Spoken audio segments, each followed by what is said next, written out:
Hi കൂട്ടുകാരെ, അപ്പോൾ ഇപ്പം ഞാൻ എൻ്റെ വീട്ടിലാണ്, വയനാട്ടിലാണ് കേട്ടോ. അതുണ്ട് എൻ്റെ വീട്ടിൽ സ്ട്രോബെറിയാണ് ഇത്. ആദ്യം കുറേ ഉണ്ടായിരുന്നു കേട്ടോ, ഇപ്പോൾ 2-3 ചുവടേ ഉള്ളൂ. കായുണ്ട്, ഒരു പച്ച ഒരെണ്ണേ ഉള്ളൂ കേട്ടോ, അത് പച്ചയാണ്. ബാക്കി ഉണ്ടായിരുന്നൊക്കെ മക്കൾ പഴുത്തപ്പോൾ പറിച്ചോന്ന് തോന്നുന്നു. പിന്നെ ഈ കറുത്ത് കാണുന്ന പൊടി മൊത്തം എന്താണെന്നറിയോ, നമ്മുടെ ഇവിടെ കോമാവിൻ്റെ 2 മാവുണ്ട് കേട്ടോ. നമുക്ക് 2-3 ഉണ്ട്, അതിൽ 2 മാവ്, ഒന്നിതും നിറച്ച് പൂവാണ്. എന്നിട്ട് അത് മൊത്തം കരിഞ്ഞു ഉണങ്ങി, വെയിലിൻ്റെ ചൂടല്ലേ, ഒക്കെ താഴെ ചാടിയും പോയിട്ടുണ്ട് കേട്ടോ. ഇതാണ് എൻ്റെ കൊട്ടാരം കേട്ടോ. ഞാനൊരു 10ാം ക്ലാസ്സിൽ പഠിക്കുമ്പോഴാണ് നമ്മൾ ഈ വീടുണ്ടാക്കിയത്. പിന്നെ എനിക്ക് അസുഖങ്ങളും കാര്യങ്ങളൊക്കെ ആയതുകൊണ്ട് എൻ്റെ ചേട്ടായിക്ക് അത് നല്ല രീതിയിൽ വേറൊന്നും കെട്ടാനൊന്നും പറ്റിയില്ല. എൻ്റെ ചെറിയ ആങ്ങളെയാണ് എന്നെ മൊത്തം നോക്കിയിരുന്നത് കേട്ടോ.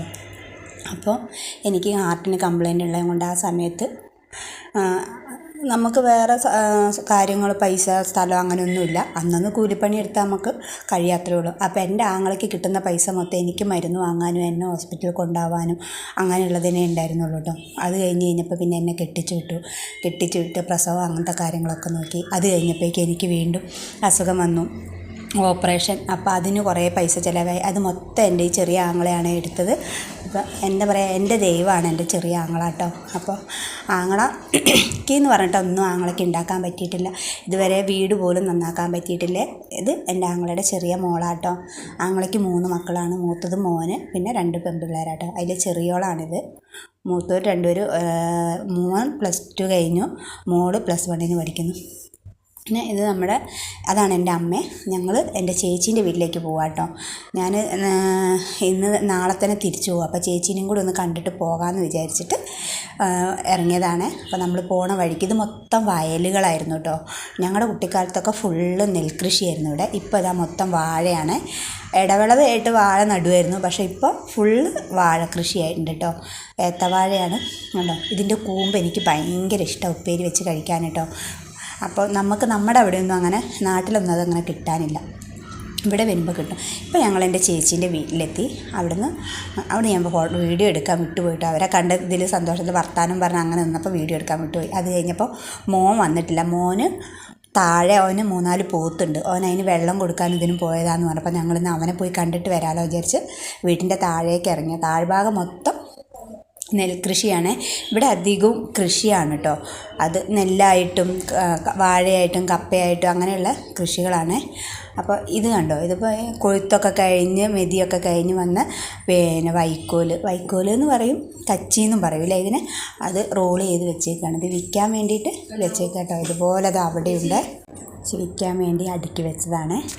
പിന്നെ ആ കാണുന്നത് കനാലാണ് കേട്ടോ. വെള്ളം പോകാൻ വേണ്ടി ഈ കൃഷി ആവശ്യങ്ങൾക്ക് വെള്ളം ദൂരേക്കൊക്കെ വിടാനുള്ള കനാലാണ്. മീനങ്ങാടി 53 എന്ന് പറഞ്ഞ സ്ഥലത്ത് നിന്ന് അങ്ങനെ പോകുന്നത് കേട്ടോ. ഈ കാണുന്നത് മൊത്തം വയലായിരുന്നു കേട്ടോ. പക്ഷെ അവിടെയൊക്കെ ഇപ്പോൾ നിരത്തി പിന്നെ കഴുങ്ങ്, കാപ്പി അങ്ങനെ എല്ലാം വെച്ച് പിടിപ്പിച്ചിട്ടുണ്ട്. കുറേ വയൽ നികത്തിയിട്ടുണ്ട് കേട്ടോ. അതുപോലെ ഈ ഭാഗത്ത് കാണുന്നതൊക്കെ വയലായിരുന്നു. ഇതെല്ലാം നികത്തി മരങ്ങളായിട്ടുണ്ട്.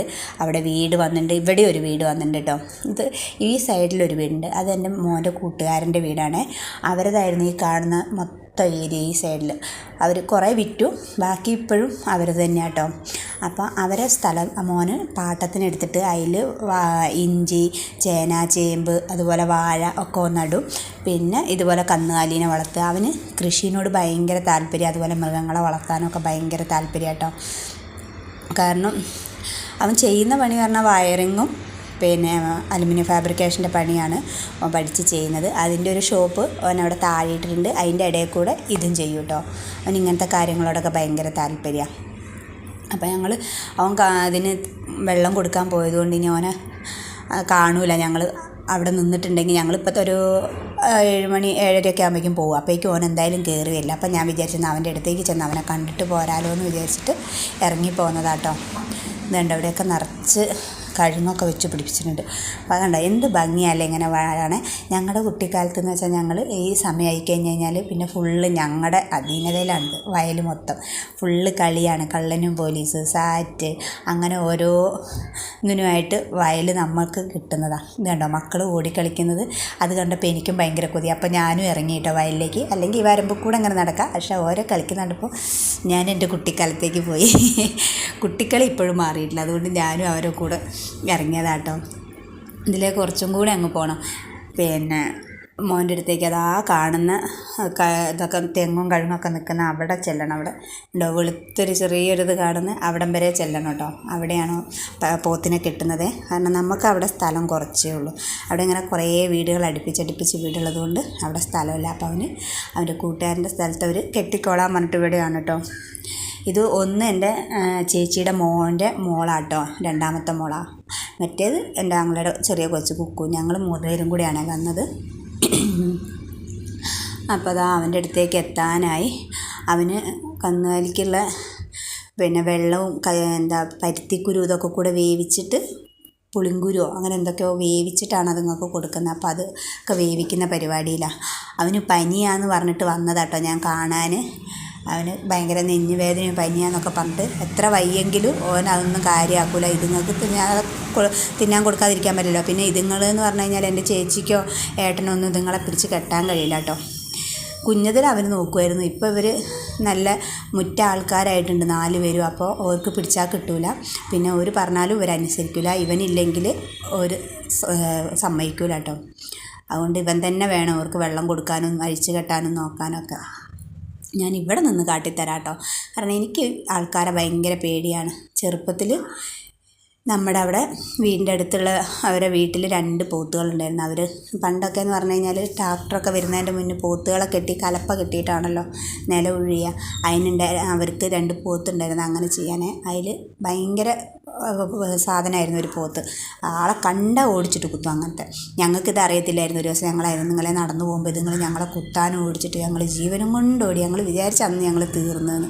അതിൻ്റെ ശേഷം എനിക്ക് ഇതുങ്ങളെ ഭയങ്കര പേടിയാണ്. ഞാൻ സൂം ചെയ്ത് കാണിച്ചത്. അതാണ്ടോ 2 ആളിത് ഇവിടെ, ഒരാളവിടെ വിശ്രമിക്കുന്നു, ഒരാളവിടെ നിൽക്കുന്നു, പിന്നെ ഒരാളിതാ ഇവിടെ, ഒരാളിവിടെ. 4 പേരെയും കൊടുക്കാനായിട്ടുണ്ട്. ഇവൻ കുട്ടികളെ കൊണ്ടുവരും. എന്നിട്ട് വളർന്ന് വലുതായി കഴിയുമ്പോൾ വിൽക്കുക. അങ്ങനെയാണ് ഇവൻ ചെയ്യുന്നത് കേട്ടോ. ഇപ്പോൾ ഇവരെ കൊടുക്കാനായിട്ടുണ്ട്. എന്താ കൊടുക്കാത്തതെന്ന് അറിയില്ല. ചിലപ്പോൾ അത് കൊടുത്തിട്ട് അടുത്തതിനെ കൊണ്ടുവരാൻ വേണ്ടി നിൽക്കുകയാണ്. ചെറിയൊരു ഷെഡ് ഇവിടെ കിട്ടിയിരുന്നു. അതൊക്കെ അതാ പൊളിഞ്ഞ് ഇതായിപ്പോയി. ഇനിയിപ്പോൾ അത് കെട്ടണം എന്ന് പറയുന്നുണ്ട്. ഒക്കെ സ്വന്തം ചെയ്യുന്നത് കൊണ്ട് ആരും വിളിക്കുകയൊന്നുമില്ല. ഒക്കെ അവൻ തന്നെ സ്വന്തം ചെയ്യും. അപ്പോൾ അത് അവിടെ കുത്തിയിരുന്ന് ചെയ്യുന്നുണ്ട്. തീറ്റയ്ക്കുള്ളതൊക്കെ എടുക്കുക. അപ്പോൾ അതൊക്കെ കഴിഞ്ഞ് ഞങ്ങൾ അവൻ്റെ അടുത്ത് പോകുന്നു കേട്ടോ. ഇനി ഇരുടായാൽ ഇതിലെ പോകാൻ പറ്റില്ല. അപ്പോൾ നമ്മൾ ഇങ്ങോട്ട് വരുമ്പോൾ പാലത്തിന് വലിയ കുഴപ്പമില്ലായിരുന്നു. ഞങ്ങൾ ഇങ്ങോട്ട് വരുമ്പോൾ 2 ചേട്ടന്മാർ ഈ പാലം കടന്നു പോയിട്ടുണ്ടായിരുന്നു. അതിൽ അവരാന്ന് തോന്നുന്നു നമ്മൾ കടന്നു വന്ന പലകെ അതാ തെന്നിച്ചിട്ടിട്ടുണ്ട്. അപ്പം മക്കൾക്ക് അങ്ങോട്ട് കടക്കാൻ പേടിയായി നിൽക്കുക കേട്ടോ. അവൾ പറയണ ആ പലക ഇളകി കിടക്കുക, അതിൽ ചവിട്ടാൻ വയ്യാന്ന്. അപ്പോൾ ഇനിയിപ്പോൾ എന്ത് ചെയ്യുമെന്ന് വിചാരിച്ച് ഞങ്ങളിങ്ങനെ നിൽക്കുകയാണ്. കാരണം വേറെ വഴിയില്ല, ഇതിലെ തന്നെ കടക്കുകയും വേണം. ഞങ്ങൾ ഇങ്ങോട്ട് വരുമ്പോൾ ഒരു കുഴപ്പമില്ല കടന്നു വന്നതാണല്ലോ. അപ്പോൾ ആ ഇതിൽ ഞങ്ങളിങ്ങ് പോകുന്നതായിരുന്നേ. അപ്പോൾ കൊച്ചിപ്പോൾ അതിൽ ചവിട്ടാൻ പേടിച്ച് അങ്ങനെ നിൽക്കുന്നുണ്ട്. അതിൽ ചവിട്ടണോ അപ്പുറത്തേക്ക് ചാടണോ എന്ന് എനിക്ക് നോക്കിയിട്ട് മനസ്സിലാവുന്നില്ല. അപ്പോൾ ഞാൻ പറയുന്നത് കയറുന്ന പോ കുഞ്ഞാറ്റേ പറഞ്ഞു. ഞാൻ ഓളെ ചീത്ത അറിയാം. അപ്പോൾ ഓള് പറയുന്നുണ്ട് അമ്മ അത് ഇളകി കിടക്കുക അത്. പക്ഷേ ഞാൻ പുറകിൽ നിൽക്കുന്നത് കൊണ്ട് എനിക്ക് മനസ്സിലായിട്ടുണ്ടായിരുന്നില്ല. അവൾ അപ്പുറത്തേക്ക് ചാടി കഴിഞ്ഞപ്പോഴാണ് എനിക്ക് മനസ്സിലായത് 2 ഭാഗത്തായിട്ടാണ് നിൽക്കുന്നതെന്ന്. കാരണം കനം കുറഞ്ഞ പലകയിൽ കയറി ചവിട്ടിൻ്റെ പൊട്ടിപ്പോവില്ലേ. അപ്പോൾ കൊച്ച് മെല്ലെ ആ വീതി കുറഞ്ഞ പലകയിൽ കൂടെ മെല്ലെ അങ്ങ് പോയിട്ട് ഓൾ അവിടെ നിന്ന് അങ്ങോട്ട് ചാടാൻ നോക്കുകയാണ്. അത് കണ്ടപ്പോൾ എനിക്ക് അതിലും പേടിയായിപ്പോയി. വന്ന് കുടുങ്ങിയോ എന്ന് വിചാരിച്ചു ഞങ്ങൾ കേട്ടോ. പക്ഷേ അവളെങ്ങനെയും ചാടും. ഈ ചെറുതിനെ കൊണ്ടാണ് ഞാൻ കുടുങ്ങുക. അപ്പോൾ എനിക്ക് ആകെ പേടിയായിപ്പോയി. കണ്ട പലക അങ്ങനെയാണ് കിടക്കുന്നത്. അപ്പോൾ അതിൽ കയറി നിൽക്കാൻ പറ്റില്ല. പലക എങ്ങാനും പൊട്ടി കൊച്ച് താഴെ വീണാലോ. അപ്പോൾ മോള് ആദ്യം അവൾ ചാടിയിട്ട് കുഞ്ഞാറ്റ ആദ്യം ചാടിയിട്ട് പിന്നെ അവൾ ആ പലക നേരെ ഇട്ട് പിടിച്ചു കൊടുത്തു ഒരുമിച്ചിട്ടിട്ട്. അപ്പം മോൾക്ക് കയറാൻ പറ്റുമല്ലോ. അങ്ങനെ അവളെ അങ്ങോട്ട് കടത്തി. എന്നാലും എനിക്ക് കൈ വിടാനൊരു പേടി. പക്ഷേ കൈ പിടിച്ച് എനിക്കും ഓക്കും കൂടെ ഒരുമിച്ച് പോകാനും പറ്റുന്നില്ല. എങ്ങനെ ഒരു വിധം ഓളെ കടത്തി വിട്ടു. അത് കഴിഞ്ഞിട്ട് അവൾ പലക പിടിച്ചെന്ന് ഞാനും കടന്നു കേട്ടോ. ഭയങ്കര സാഹസികത നിറഞ്ഞ നടത്തായിപ്പോയി. പിന്നെ ഇതാ കടന്നു വന്നു കഴിഞ്ഞപ്പോൾ എന്താ നിറച്ച് കാപ്പി പൂത്ത് നിൽക്കുന്നത്. എന്ത് രസമല്ലേ കാണാൻ. നല്ല ഭംഗിയിട്ടോ. അത് മൊത്തത്തിലിങ്ങനെ നേരിട്ട് കാണുമ്പോൾ നല്ല ഭംഗിയാണ്. അതോ നല്ല സ്മെല്ലും. അപ്പോൾ ഇത്രയൊക്കെ ഉള്ളൂ ഇന്നത്തെ വീഡിയോ. ഇഷ്ടപ്പെട്ടാൽ ലൈക്ക് ചെയ്യാം കേട്ടോ.